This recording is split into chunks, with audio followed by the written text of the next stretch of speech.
Good afternoon, everyone. Yeah.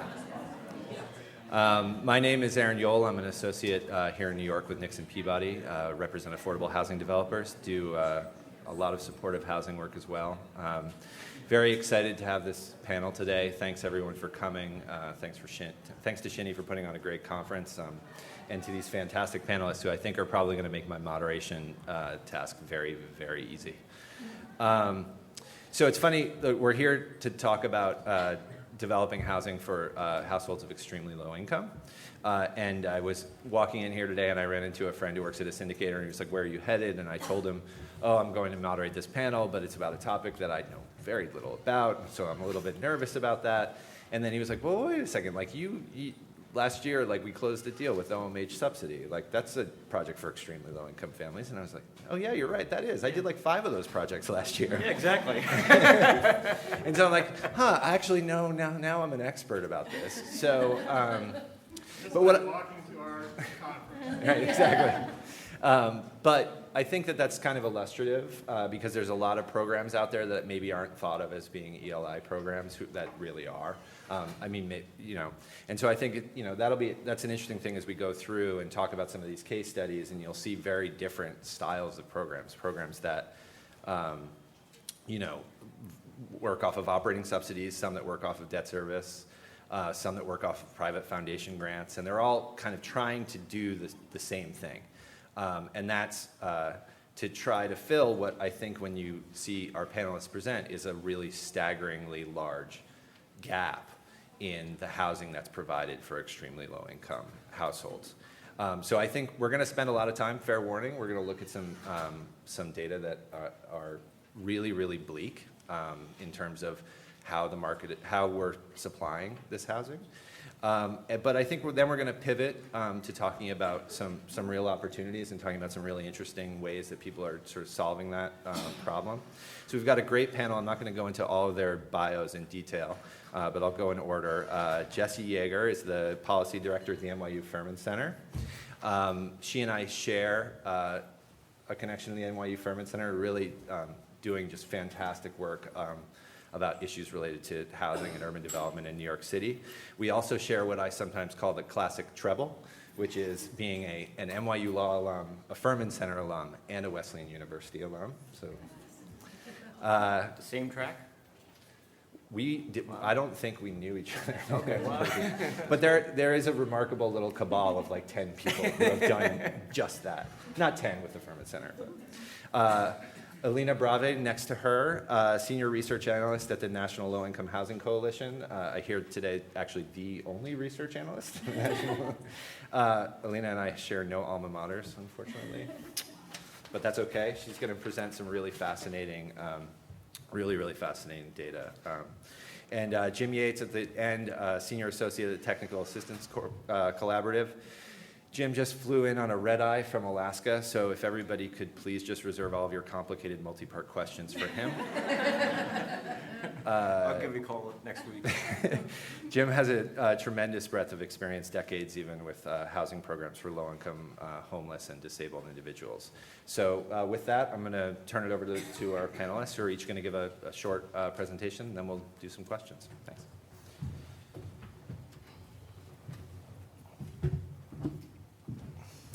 Hi, I'll just pull up my presentation here. Thanks, Aaron, and thanks to Shinny for inviting me to be here today. I'm sorry to say that my presentation is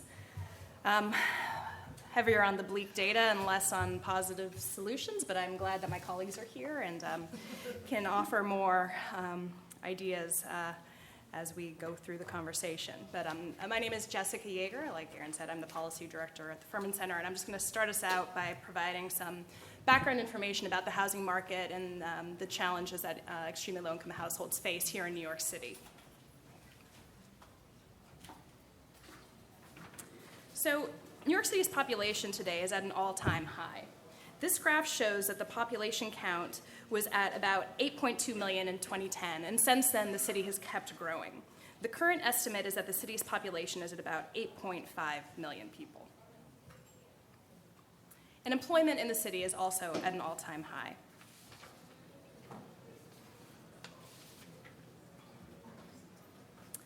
Not surprisingly, in light of these trends, rents have been on the rise. In recent years, rent levels have grown faster than incomes. Since 2005, median rents have grown by about 12%, while median income for a renter household has only increased by 2%. And recent rent increases have been experienced in almost all neighborhoods in the city, shown on this map. The map shows the change in median rent in real dollars since 2000. In all areas other than those shaded in the lightest color, the median rent rose more than 15% adjusted for inflation since 2000. The red and dark orange neighborhoods are places where the median rent grew more than 30% after adjusting for inflation. As rents have grown, the share of renter households in the city paying more than 30% of their incomes on housing has also grown, which is shown here on this figure. In 2013, 54% of households in the city were rent burdened. Close to 90% of extremely low-income households were rent burdened in 2013, and almost 70% of ELI households were severely rent burdened, meaning that they were paying over 50% of their income on rent. ELI households are the second set of bars shown on the figure. This year, an ELI household with 3 people has an income of no more than $23,000, and rent for an ELI household needs to be less than $584 a month in order to be affordable.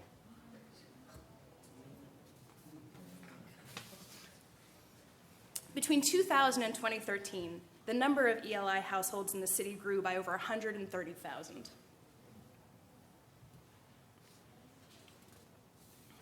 And during the same period of time, the number of housing units in the city affordable to an ELI household dropped by over 20,000 units. And of course, some of these housing units are occupied by higher income households. So thank you very much. Pass it on to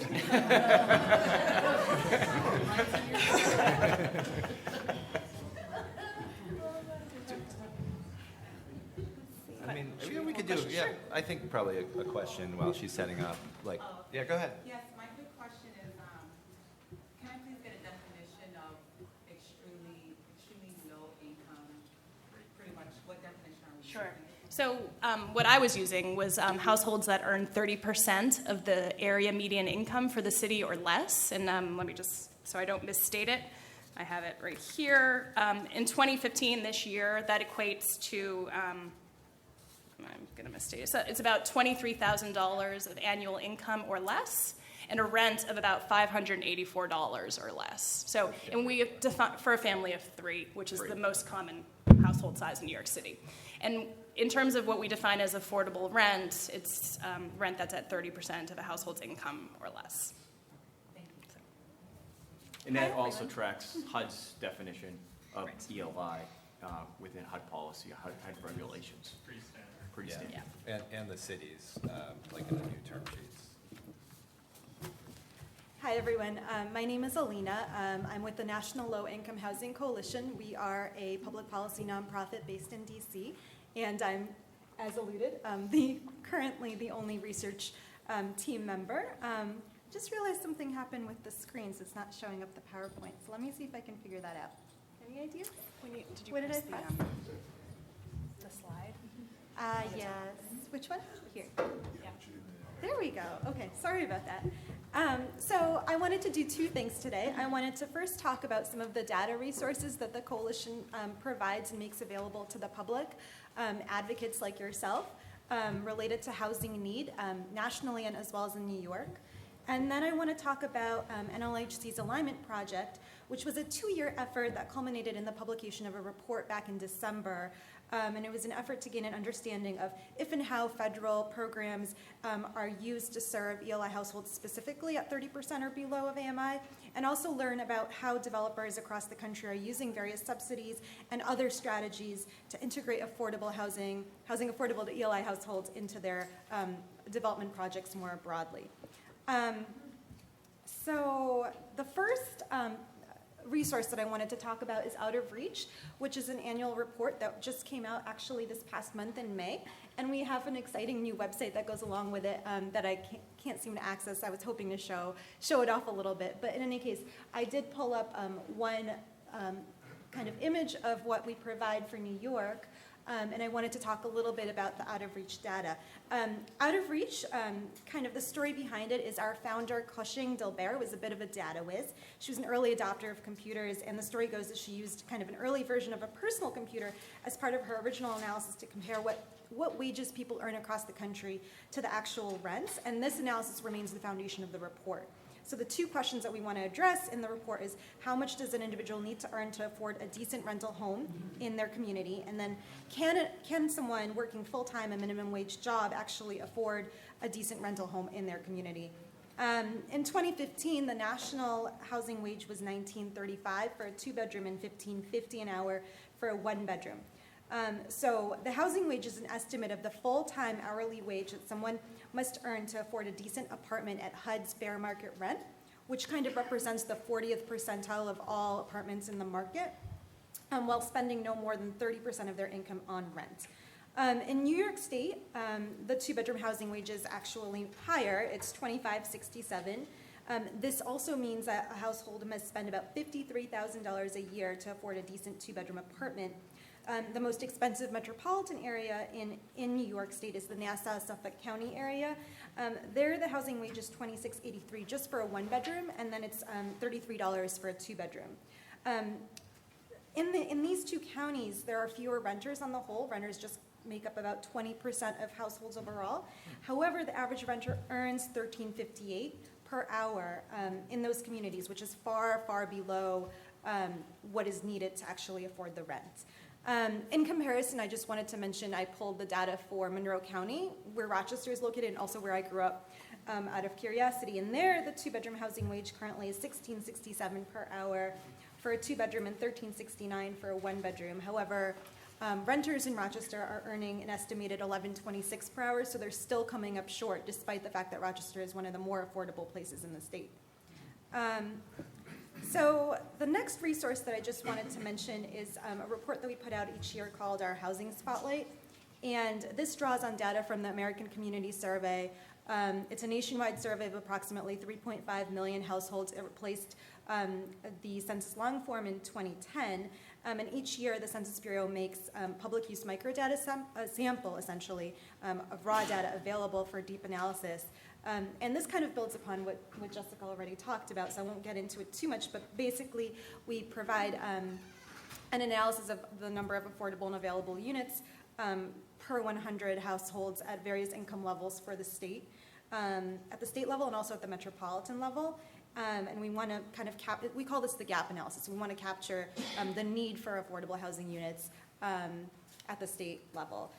In New York State, our estimated number is 627,000 units of affordable units are needed to serve ELI households specifically. And another way to think about this idea is that there are only 32 affordable and available units for every 100 ELI households across the state.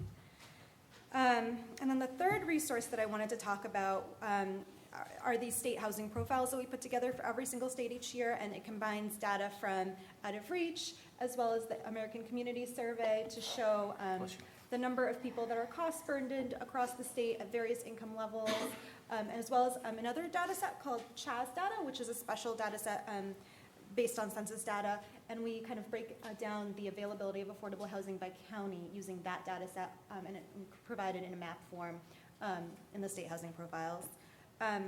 So I kind of want to now transition over to talking about the alignment project that we worked on for the last couple of years.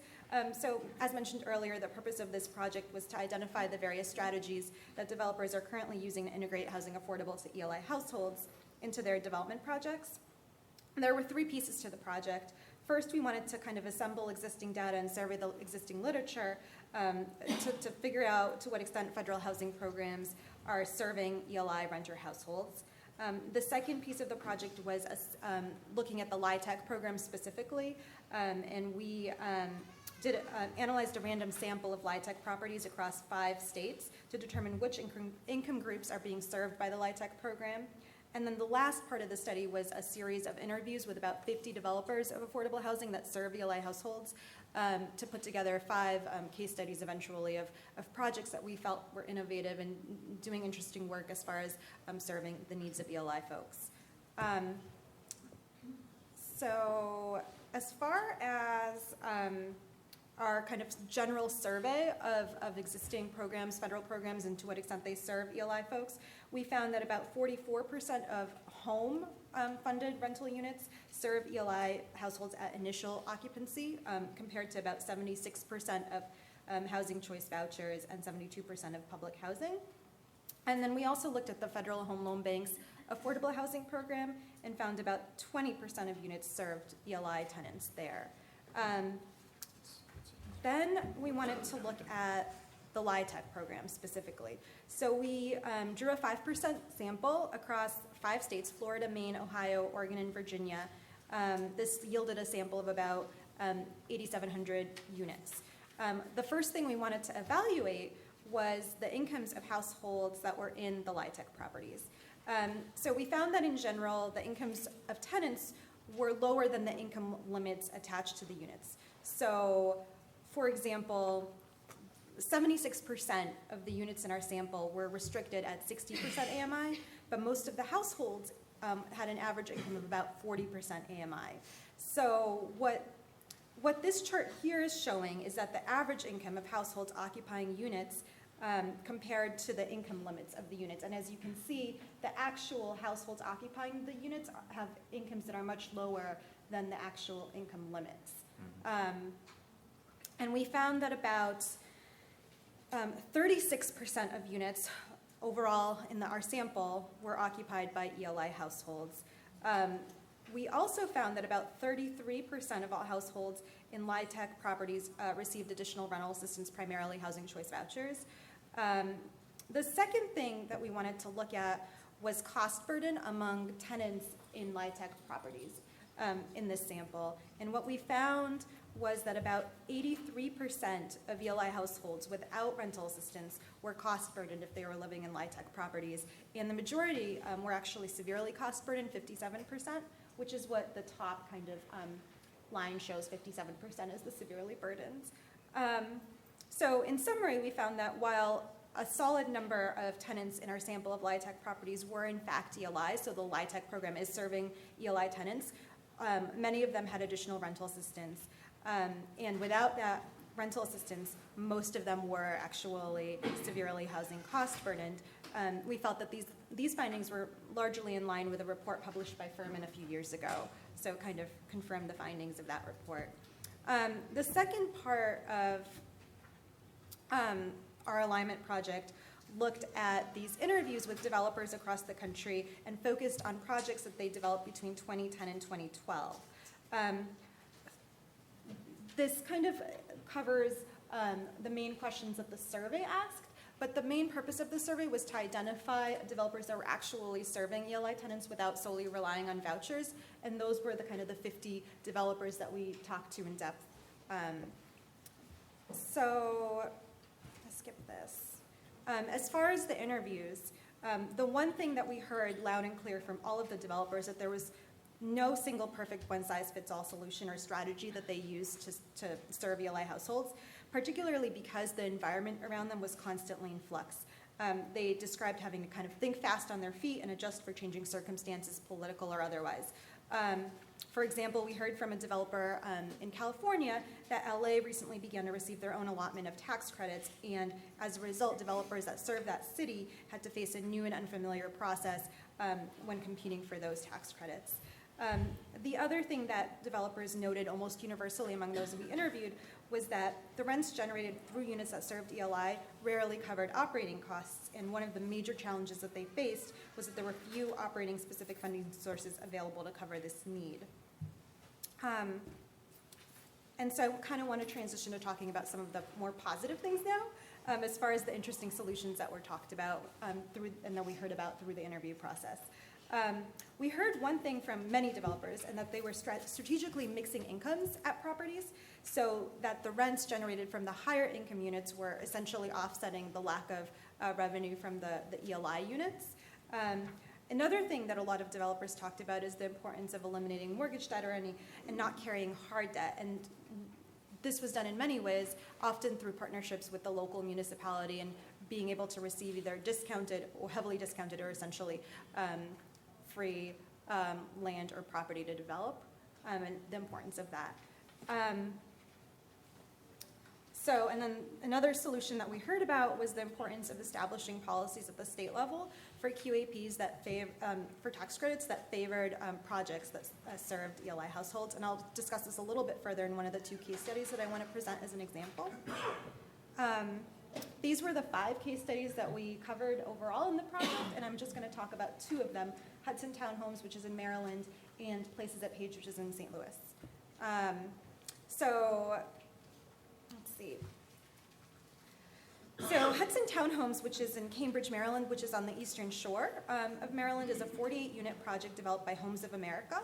At this project, the average income of tenants is $21,000, and 10 units served ELI households.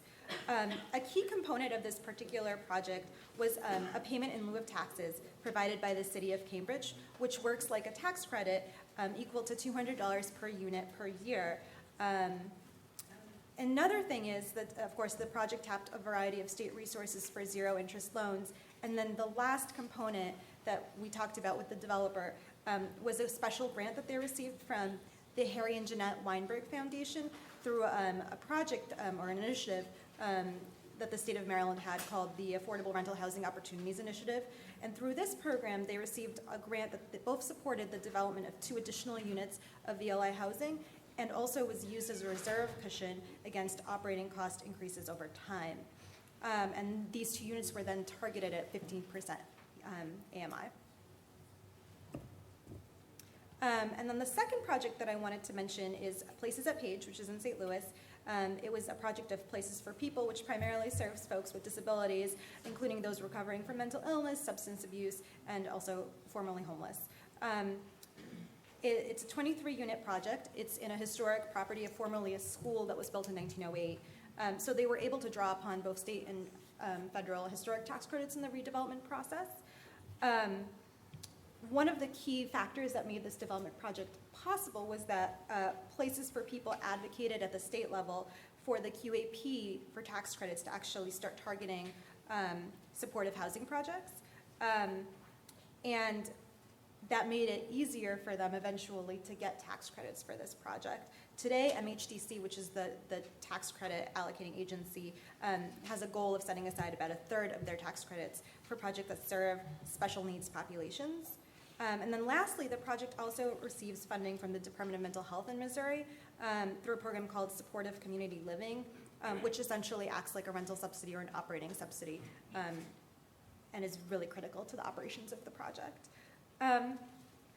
So as far as conclusions, our central finding from the alignment project is that developers are finding many ways to serve ELI households, but often still rely on vouchers to do so.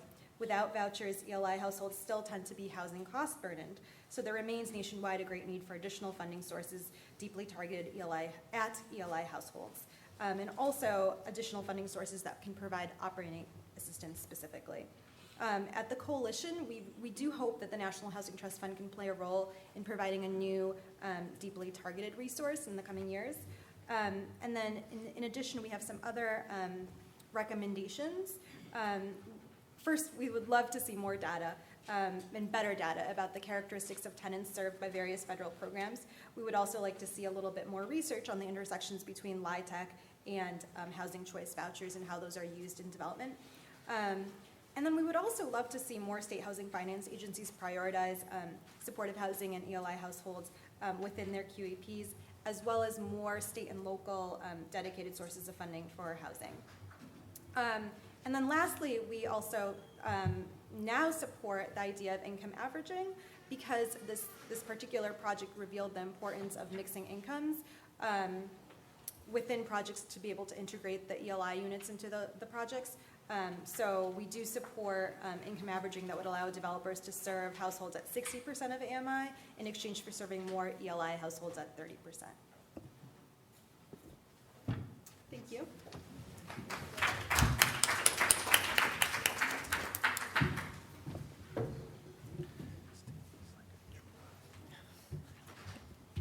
afternoon, folks. If I can figure this out. Where's the?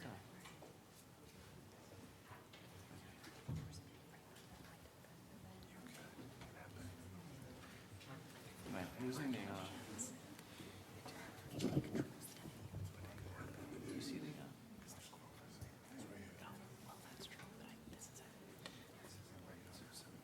You see the? What do you call it? I don't see those. Oh, there it is.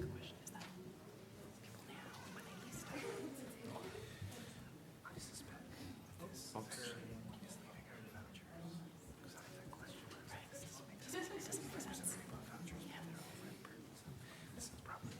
See, the Alaska really works.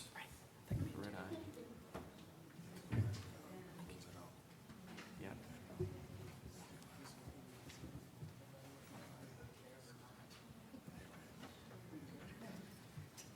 Okay. Oops. You just open it up. Oh, it's open? Okay. Okay. It's just. So good afternoon.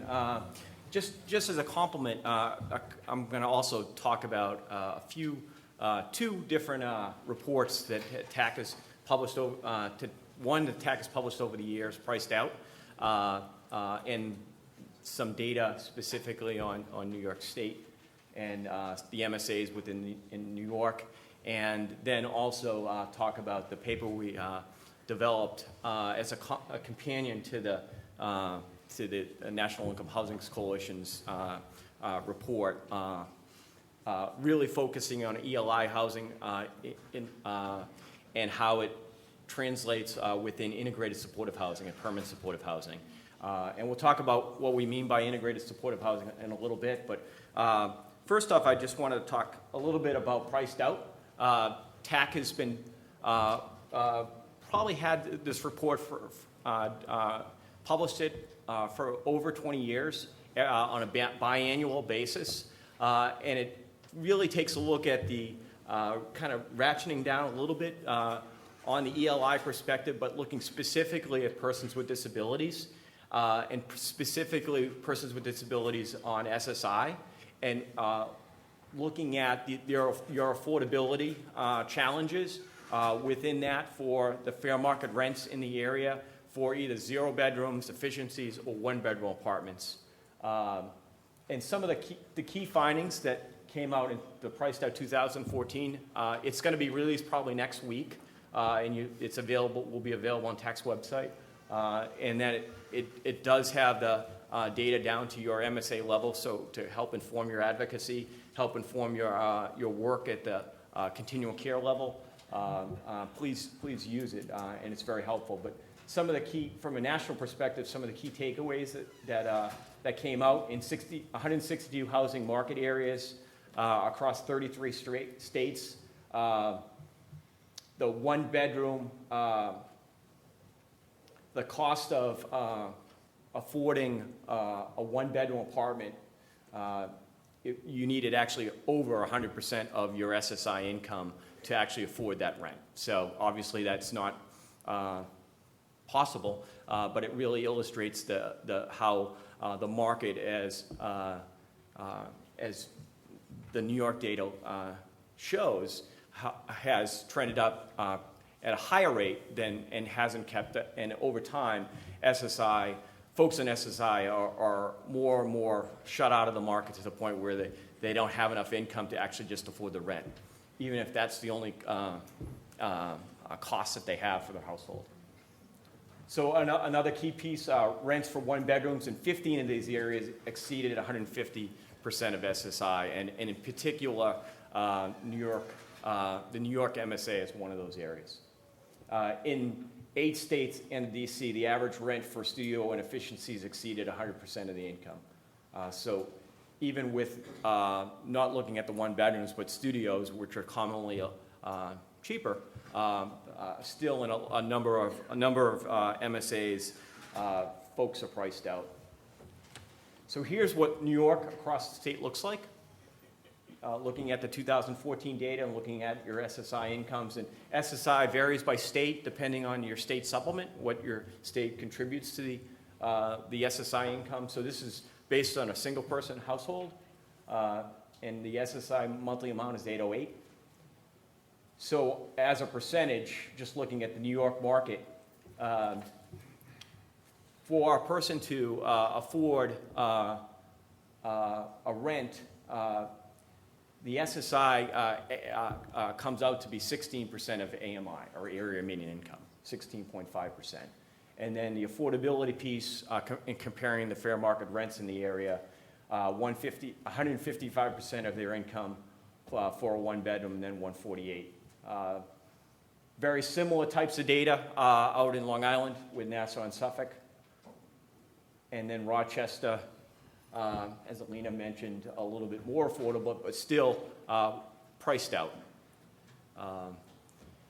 And as you look at SSI as a percentage of our area median income, this is going to help inform the conversation from state policymakers, because really looking at the second part of our the second paper or research that we looked at was developing strategies from a state policy housing perspective to look at getting rents down to not just 30% of AMI, because those aren't affordable for folks on SSI. It really does require getting down to 20% of AMI units or 15% of AMI units. And we'll talk about two of the state examples got down to those levels.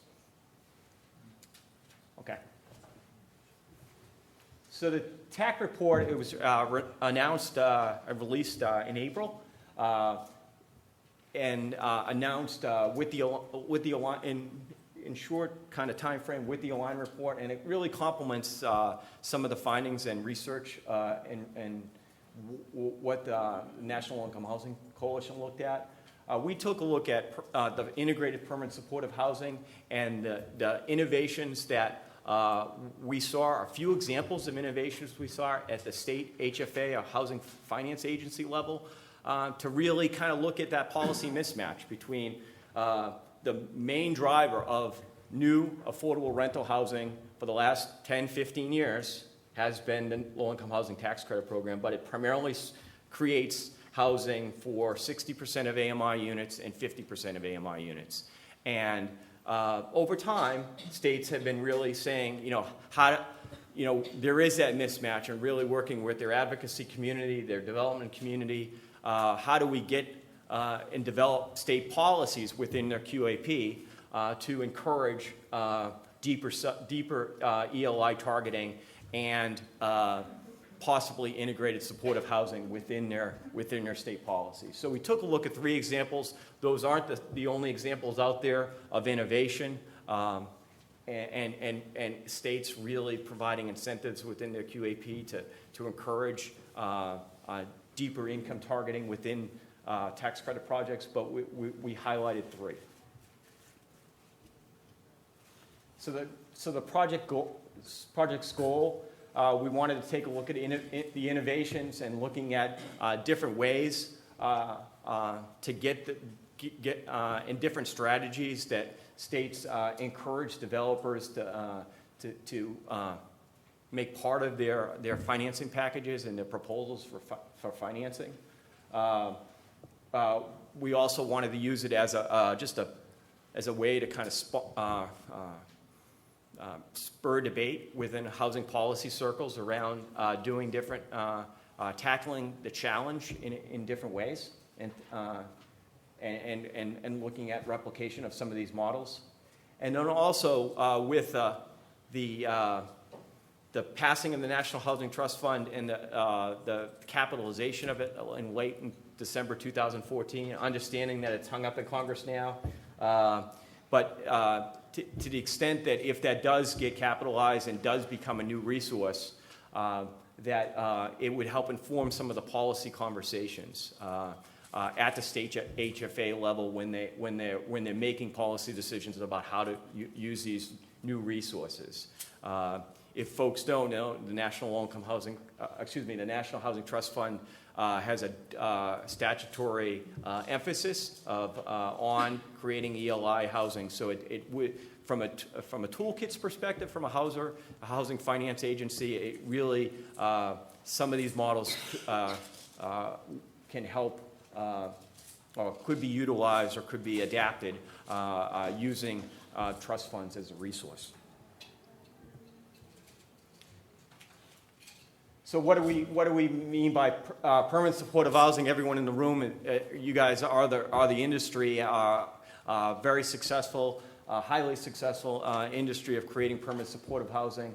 And it's typically identified, in terms of key pieces, it does provide some type of deep subsidy or operating supports to get that affordability, as well as that linkage to services to allow folks to be successful over the long term as tenants.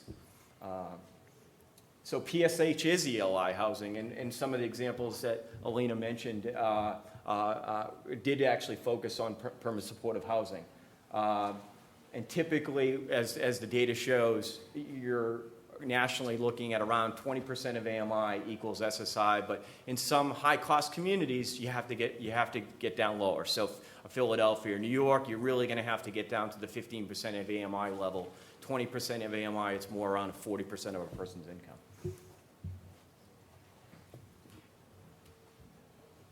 So some environmental factors before we talk about the models themselves.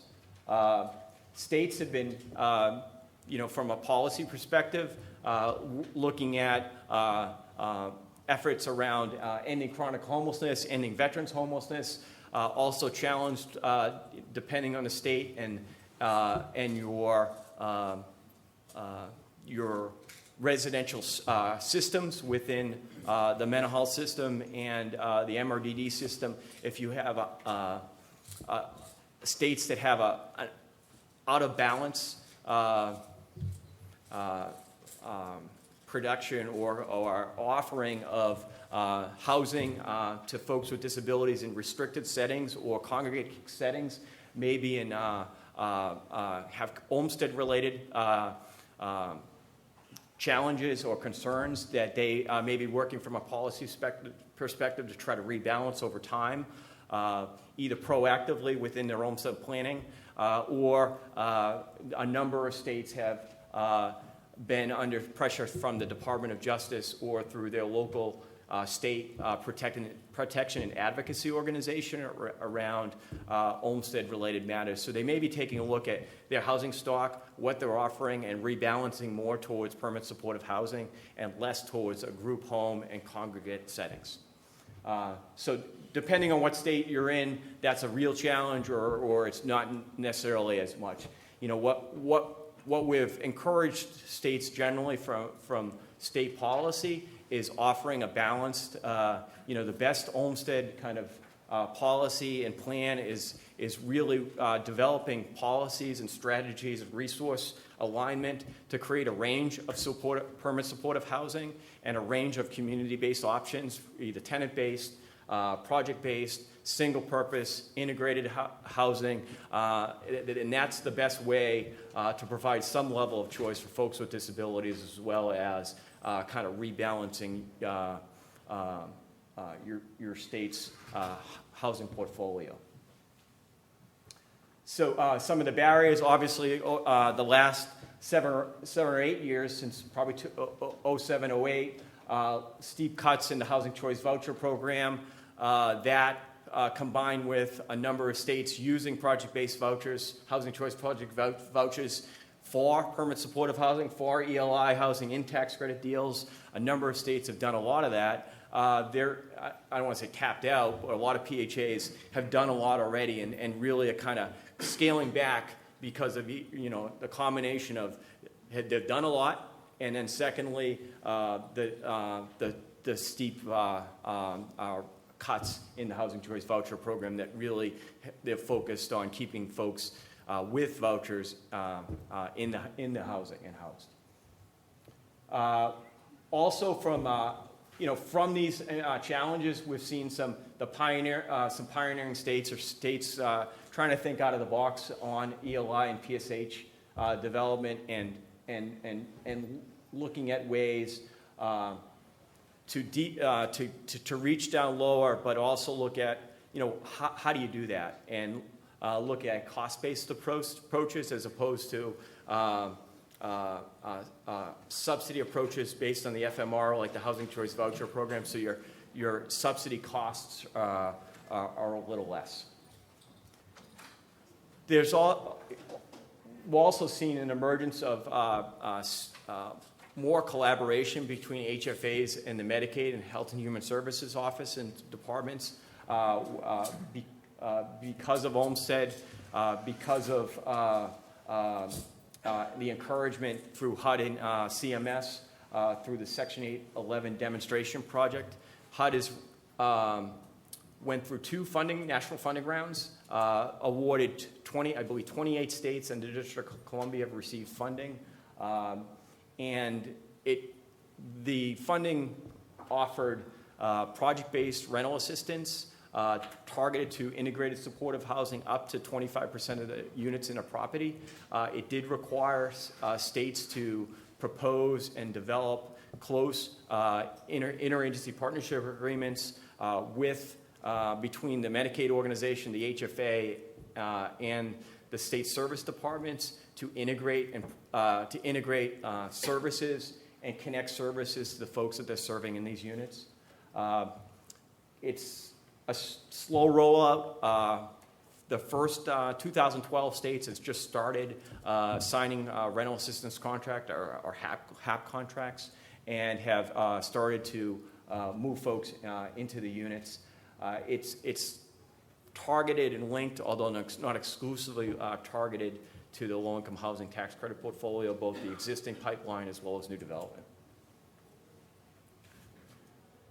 And New York is 0 for 2 in the competition. Say again? New York is 0 for 2 in the competition. New York is 0 for 2 in the competition. And no competition this year in 2016 because of federal HUD funding priorities. They're not offering new resources this year. The hope would be that, although it's a tough budget, I'm not sure where that's at. I don't know if Elina knows, just for the 16 budget in terms of. I know that there's been proposed cuts at the House level, but I don't think anything has gone beyond that. Yeah. So some of the key pieces on the evolution, we've talked about some of these pieces around using a systems approach and using the tax credit program as a platform. The CSH, as many know, the Corporation for Supportive Housing, releases an annual report on QAP policies and really looking at trends on how HFAs are using incentives, set-asides, requirements, different tools in order to encourage the development of supportive housing. One of the trends that CSH's study has shown is more states are both encouraging single-purpose supportive housing as well as integrated supportive housing within their QAPs. So you're seeing that across a number of states within the QAPs. So your traditional PSH HFA model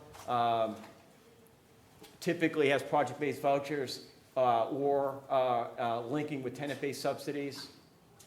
Both PSH or scattered site, where you have one project at a number of different sites. Your rent subsidy costs are typically pegged to the FMR or 110% of FMR.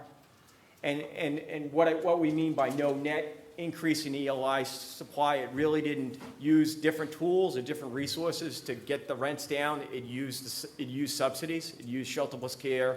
It used state and local subsidies, or it used a housing choice voucher program. So it took an ELI resource or a subsidy from one family and moved it to a specific project, but it didn't necessarily expand the pool. So some of the pieces of innovation, we'll talk about each of these case studies. And in the report, it spends a good deal of time on each case study, getting down to the financial model itself. Really, the audience is the HFA, Director of Housing, Deputy Director, Director of Planning, Policy Development Team, on really understanding the nuts and bolts of the policy and how it was structured and how it played out. We also, as Elina's report, we also took a look at some specific housing cases as well. So North Carolina, their focus was on a shallow, longer-term project-based subsidy funded with state resources. Pennsylvania utilized resources from tax credits to capitalize a rent subsidy reserve that the developer or property manager owned and drew down on to help write down the rent, so bring the rents down from 50% down to 15%. And then Maryland, Illinois, we also highlighted, but we took a look at the Illinois project, but we looked at it from the HFA perspective, how the HFA played a role working with philanthropy on writing that, on using a capital grant to reduce the forced mortgage. As we mentioned, potential replication with the trust. A third of the resources are allowed. A state is allowed to use a third of the resources for either operating reserves or operating subsidies. So there is that in the interim rule that has been released, there is that flexibility. That actually did, because of advocacy and encouragement between 2009 when the draft rule came out and the interim rule that came out early this year. It was increased a little bit. There was also a requirement of up to an affordability commitment for non-appropriated trust funds resources up to 30 years. So just taking a look at a little deeper in the HFA's policy, in the policy and the strategy. So North Carolina, they've been doing it for a pretty long time, integrated supportive housing. They had a small supportive housing program, capital program that did small single purpose projects and did very, very limited development into the early 2000s. A strong kind of leadership and partnership between the HFA and the Department of Human Services developed a policy around the first HFA to come up with a requirement where 10% of the units in a property were required to be permanent supportive housing. They actually set that QAP requirement up initially and established it prior to this, the KEY program. So they actually asked developers, and I'm kind of getting into one of the questions, but they asked developers, here's your requirement, you have to do this PSH set aside. It has to be deeply affordable to persons, families below 30% of AMI, but there wasn't any actually resources to actually do it. Developers went out, tried to connect with their local PHAs, connected with their local CLCs. Some were able to come up with project-based vouchers. Some were not, depending on the communities, depending on the collaboration, how conservative the PHA director was. And there was a big pushback. And, we really can't do this without some dedicated operating resources to make it work. And that was the reality. Out of that conversation, the state worked to develop the KEY subsidy program. Initially, it was capitalized with some home dollars as well as some resources from they had a state housing trust fund. And that allowed that capitalization then to get it up and off the ground to help backfill some of those targeting commitments out there. Then they worked with the legislature to actually develop a line item within the budget jointly between Human Services and the HFA to get an annual appropriation. but that capitalization up front with the State Housing Trust Fund allowed them to actually manage 10-year commitments of those operating subsidies out over time. So they actually had some flexibility and some backstop to kind of weather difficult state budget times. There were a couple of years they actually had some clawbacks. The state actually took some money back. The legislature took some money back late in the year, but because they had that nest egg, if you will, it allowed them to get through those difficult state years and not necessarily have to retract the program.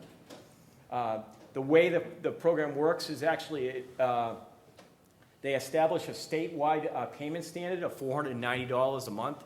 So it doesn't actually, it provides some level of operating assistance, and but it doesn't make the project completely whole. The state average is probably good for the rural areas. It's probably good for some of the some MSAs, but for Wake County, for Charlotte, it's not going to fill the whole gap between the 50% or 60% of AMI down to 30% of a person's income.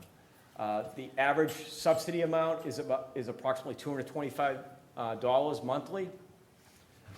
It also had a really close integration with the Human Services Department, and actually the Human Services regional coordinators, housing directors were actually responsible for developing a wait list and a referral network. So it took that off the kind of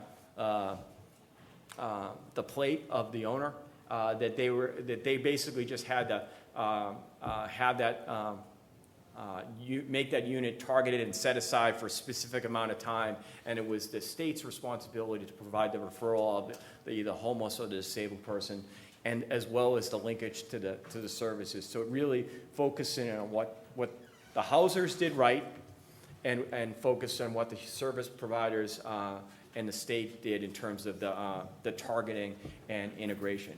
The other thing in terms of buy-in, it was primarily the tax credit development community in North Carolina was primarily private developers. They didn't have a strong nonprofit development community.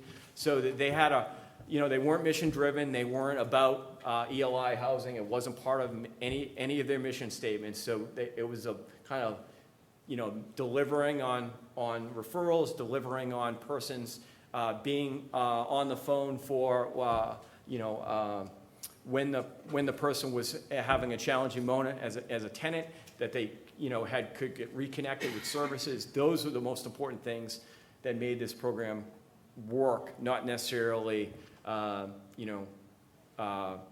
collaborating with the nonprofit community. So they really had to deliver on some of the promises that they made. We've got 20 minutes. Whatever. I don't want to. I know you've got some good case studies. That would be. Yeah, I'll do one more. Okay. Yeah. So Pennsylvania, we talked about the operating. They capitalized.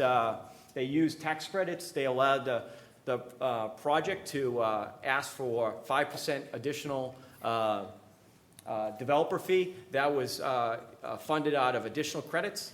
That was capitalized into a rent subsidy reserve that the developer owned and operated. It was approved by PHFA, and then it wrote down the rents down to 20% of AMI levels. So you'll see that the costs were a little bit lower than an FMR cost. So in Philadelphia, $444 and $369.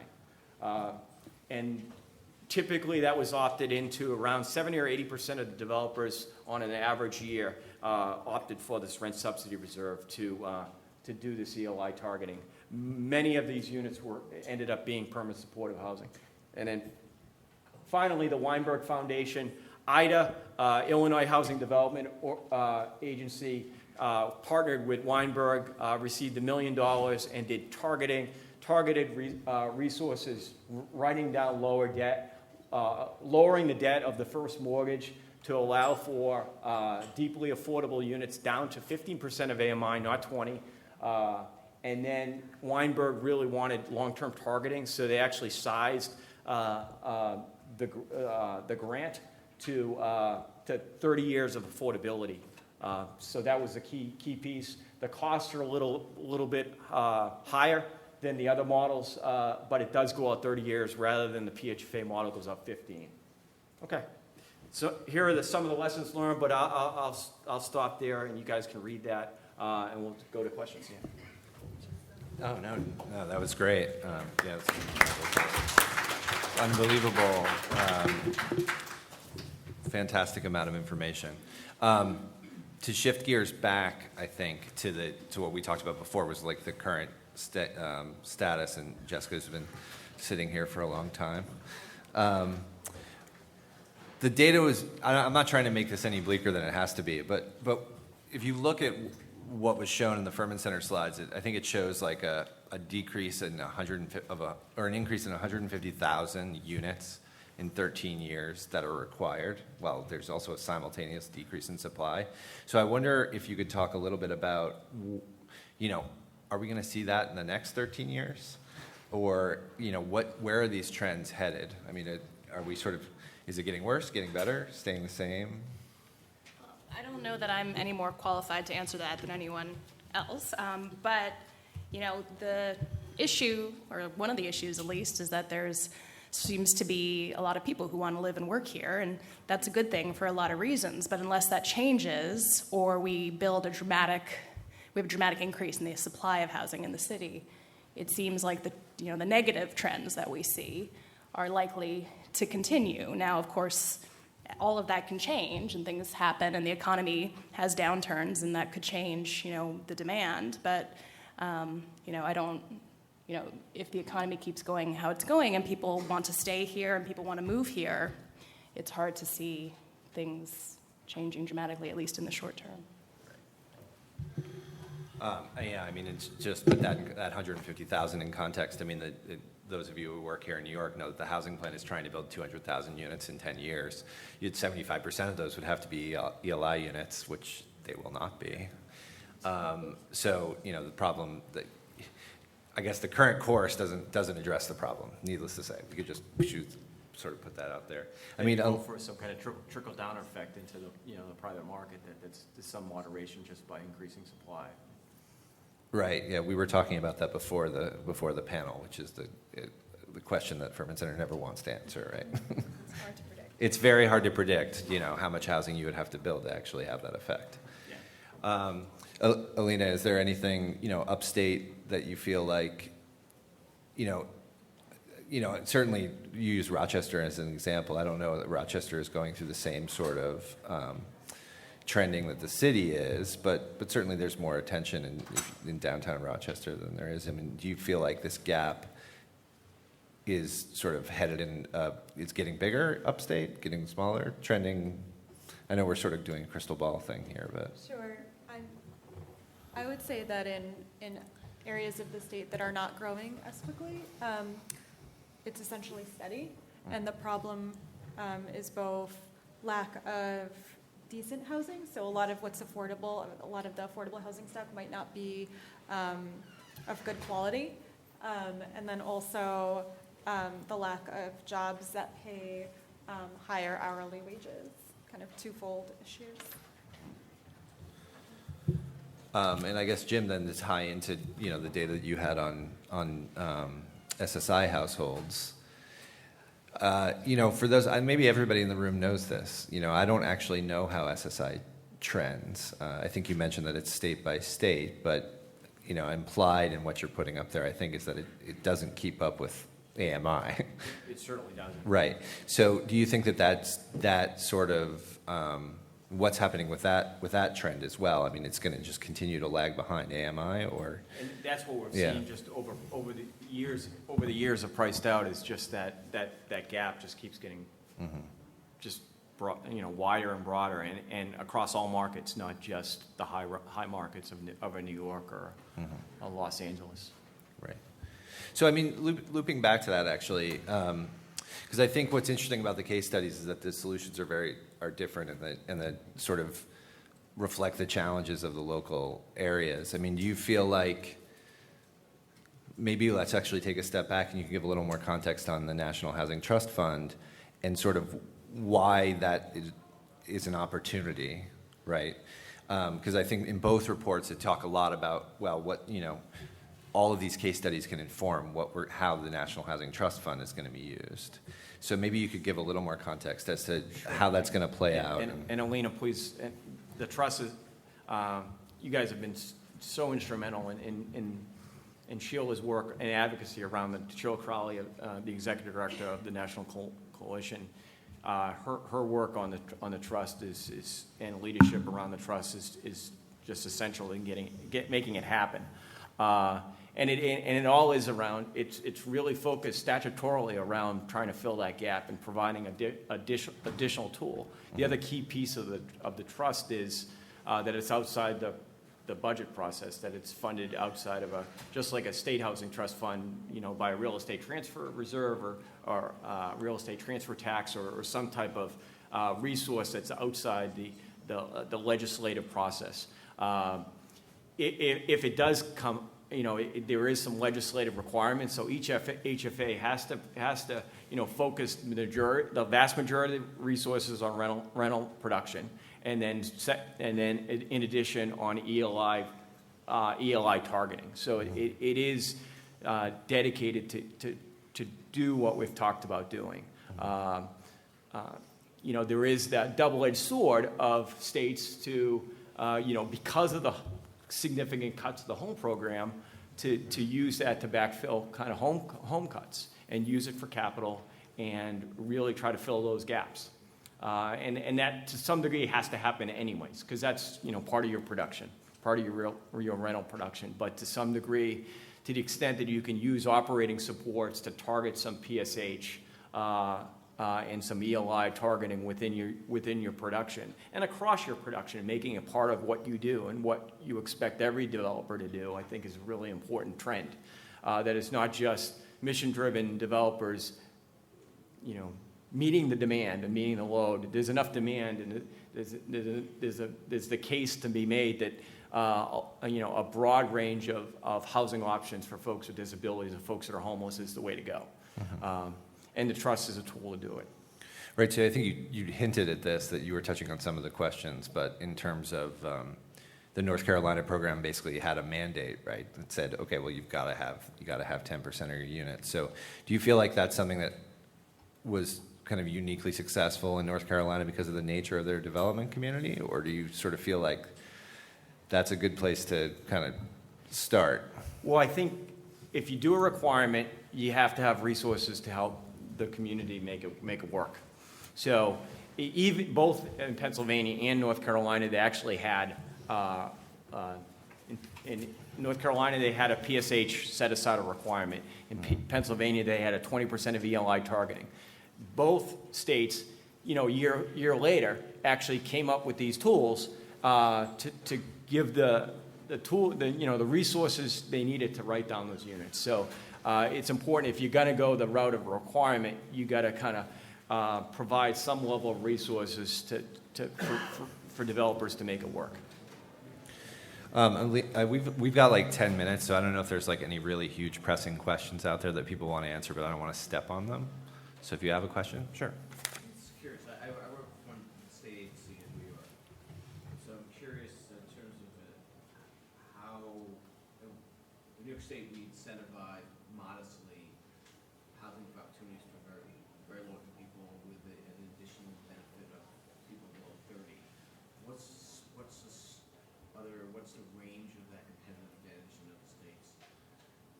The other questions in like your Pennsylvania, North Carolina, using the pressure that we have in New York State is when you use tax credit equity to finance project reserves. We have four to five applications for everyone we have resources to do. So every time we invest monies in capitalizing reserves, it maybe if we do that 5 times, we do one less. You do one less deal. Yep. So the question is, and we have lots of soft money programs, and so curious. We want to get as many projects done, but on the other hand, you know, again, I'm just curious about again the quack thing, and do you struggle with that dynamic? That's certainly a challenge, and a political challenge too, because you really want to, statewide, you want to make sure that, communities are served by tax credit, projects and benefits by it, and that allows you to probably serve one less community or one less, borough, or it's definitely takes away from need. So it is a balance. And maybe the Pennsylvania model may not make the most sense because it draws from equity, but maybe you use the soft money instead to capitalize as a source to capitalize the reserve, or you use it to fund a key level type of shallow subsidy that writes down from 50 to 20. So there's different ways to do it. Each state has to figure out how to do it. That with the resources, get a group of developers to the table and kind of test it out and saying, let's model it out on a couple of deals, and spend a little time rolling it out, and kind of you really probably want to get some buy-in, and you want to for it to be successful. But if you do have the resources to kind of go across the portfolio, you will have you'll have a pretty significant impact, and you're really changing the way folks do business in a lot of ways. Sure. Steve? I guess this is mostly for Jim, but in the examples you cite, what's not talked about as much as, what's the service component? You can't have permanent supportive housing without services. How do those states deal with that to ensure that what they're really getting is not, just affordable housing, not that this is not a worthy goal for people 30% below, but true supportive housing where there are services available to meet the needs of people that are 30% below, maybe on SSI, but that need that level of services to make the housing work. I mean, that's a really good question. We talked a little bit from North Carolina's perspective, and the state being involved directly with the regional housing coordinators, managing the waiting list, and then the state actually playing the responsible role in terms of linking the folks on the waiting list with the services needed, and then also being that kind of single point of contact as a tenant liaison. So the state is at the table kind of making that happen. So they're pulling resources from a variety of existing sources for the services? Yeah, and it could be from Medicaid, it could be from continual care, it could be from, depending on the community, it's different. And it primarily was homeless and disabled, so it was cross-disability. From Pennsylvania's model, they use a county-based local lead agency model, and the county providers who manage that waiting list are responsible for the connection of the services. That's not perfect.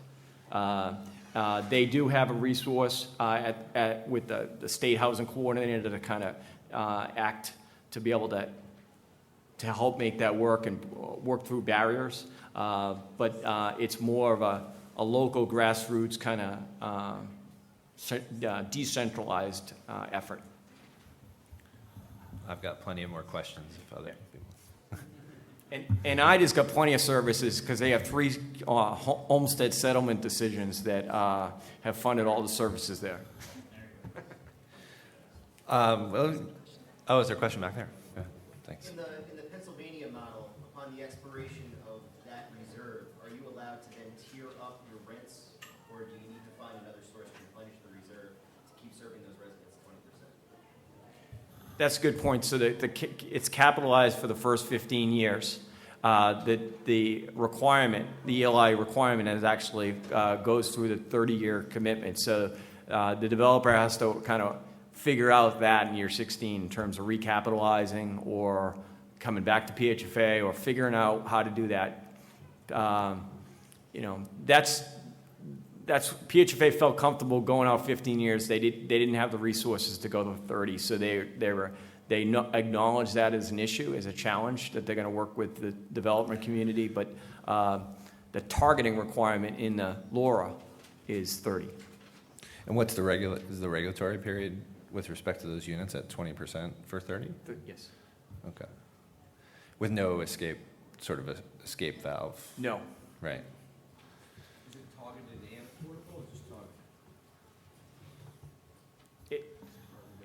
targeted for affordability. Pennsylvania is an ELI targeting with a soft linkage with PSH. You understand my point, right?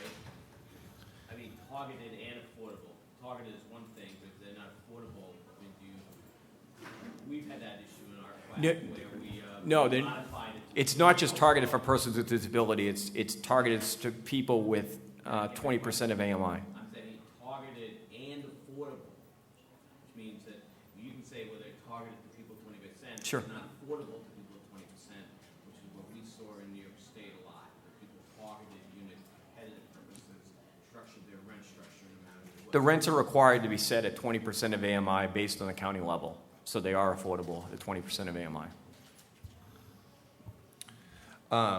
Other questions? We could pivot back to the data. I mean, Elina, I think one thing that Jim sort of running through all of his comments, or maybe it's a necessity of there being case studies, but that there are a lot of different approaches.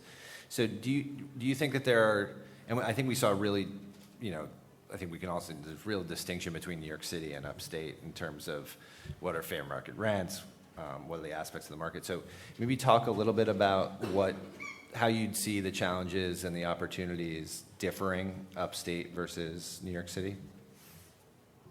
Okay. I actually think that the challenges are fairly similar. I think that when affordable housing is developed, it's not necessarily targeting the folks that need it most, both downstate and upstate. So there's still a need for more affordable housing at the ELI level, no matter where you are. And the main difference, though, is that the cost of development in terms of land costs obviously varies depending on where you are in the state. I think that the programs available are essentially the same. Sometimes it's more difficult for upstate New York developers to compete. I've heard a lot from rural developers saying that it's difficult for them to compete when they have smaller projects proposed, because the way that the QAP is structured, it favors larger projects and therefore favors more urban projects. So things like that make it more difficult for rural communities, rural developers to compete in the process for the same resources. Right. Okay. And you mentioned land costs, so that's like a good pivot to talking about New York City. So, I mean, what do you think differs? What's Jessica? What are the opportunities? What are the challenges in New York City that are unique? Well, the land cost is a big difference. But, the demand for housing and the market here arguably is also one of the opportunities, right? There's, part of this, or large part of the solution needs to be that we just build a lot more housing. And thankfully, there are lots of people who want to do that here. So figuring out how to make it possible for that to happen while protecting our neighborhoods and our neighborhood character and all of those kinds of issues is a challenge, but also an opportunity. And, we've also done some work at the Furman Center recently. I brought copies of it, if anyone would like a copy, looking at the capacity in the city to leverage or harness the private market to help support the development of affordable housing. And so, that's another opportunity that exists here that doesn't exist in places where the market isn't as strong. And of course, it doesn't exist in every neighborhood here. But we just did an analysis of the capacity for a mandatory inclusionary zoning policy, which is a big issue in the city right now, but the capacity for a policy like that, depending on market rents, to generate a cross-subsidy that can go to supporting low-income housing. And part of what we found that was interesting in that report was that, if you have strong enough rents, you can create a generous cross-subsidy, and that once you are restricting rents to, let's say, 60% of IMI, to further restrict it to lower income levels, you don't have to change the number of units that are affordable that much, because the big hit for the developer is going from market to 60. And so I'm not suggesting that IZ in the city is going to become an ELI program, but it does suggest that there is some capacity there to use the market and the strength of the market in New York City right now to create a cross-subsidy that can help the city develop affordable units, and maybe even affordable units at these low levels that in ways that are not just about coming up with new subsidy dollars. And similarly, this is a second piece in the same series. We looked at the using NYCHA land, underdeveloped NYCHA land, as a source of basically, again, creating a cross-subsidy and the subsidy through the land for developing housing for low-income households, and also looked specifically at how much housing you could get just through devoting the land and then allowing some portion of the units to be market rate, how many units you could get for low-income households. And there's also definitely capacity in the city based, in a number of different markets based on market rents to, fund housing just through that cross-subsidy. So there's just a few examples, but I think it is an opportunity. It's obviously a major challenge as well, but the strength of the market here is also an opportunity. I mean, I think it's going to be really interesting to see how what things we uncover, what complexities we uncover in these cross-subsidization deals. I mean, I think some of them have already kind of come out in terms of the challenge of underwriting a mixed income deal in New York City. And all the syndicators have gotten very used to doing 100%, 60% of AMI deals in New York City, which are pretty easy to underwrite as far as I understand it. So when you throw in the market units, it seems like a good thing. You're shoring up your operating costs, expenses and revenue, but you're also introducing market risk. Maybe. I'm a little skeptical of that. Right. Yeah. There's a lot. I mean, there's no perfect solution, obviously. Any other questions? I mean, I can hear everybody chattering outside. Work when you go into stress test. Right. Time is cocktail hour. It's right. Cocktail hour is right now. So thank you to the panel. Great job.